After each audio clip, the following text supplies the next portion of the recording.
Hey team, I just wanted to, I had a little extra time and I've been watching a few classes and I just wanted to give you all a quick tip. And I might try doing this every now and then and see how it goes. But I'm going to try to keep this under 3 minutes. So I'm going to share my screen and go to a video that I found that I think is a good introduction to what I'm trying to get at.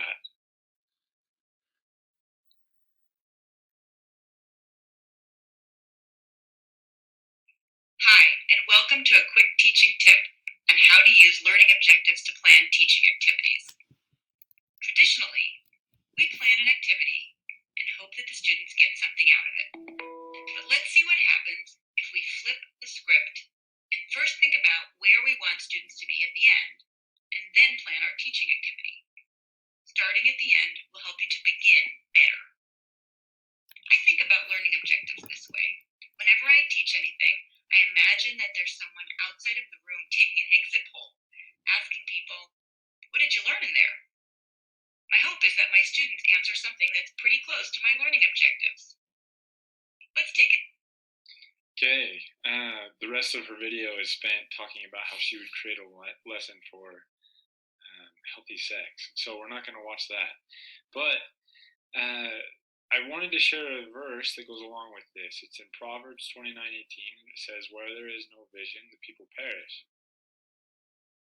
And it goes on, but that's the part that I wanted to get across is I think something we can, I think all of us know this, but I think something we can sharpen up is two things. One, start with the objective in mind from the beginning when we're preparing to teach and think to ourselves, okay, what am I trying to accomplish with this activity? And then make it clear, more clear to the missionaries what we're trying to accomplish. So it's not just our journey, but it's everyone's journey to the goal. So, for example, let's say we were doing the teaching skill of how do I help people make and keep commitments. This is our objective right here. And so you should spend a little bit of time before you plan on what you're going to do, plan on what you're trying to accomplish and really try to understand what it is.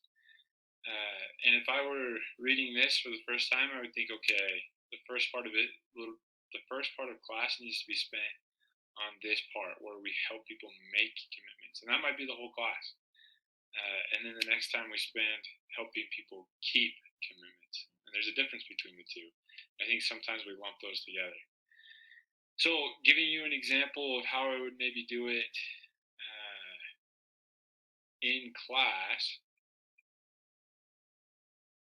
all I would simply do, and some of you are really good at this, um, and you can see that earlier I had typed in here, and you can do this with your missionaries. Just pull up the whiteboard and say, okay, missionaries, here's our objective, is to help people make and keep commitments. And you might ask a question or you might share an experience, and then if you just want to make it very clear to them, hey, we're only focusing on helping people make commitments. That way everyone knows what we're trying to accomplish, and just like in that video, if you were to ask right at the end, what did you learn in this last hour, you hopefully the missionaries would say something along the lines of the objective. This isn't just a Brady Welburn thing or an MTC thing. It's ask all the future educators that are in our area. This is something that's hit pretty hard. It's just good teaching.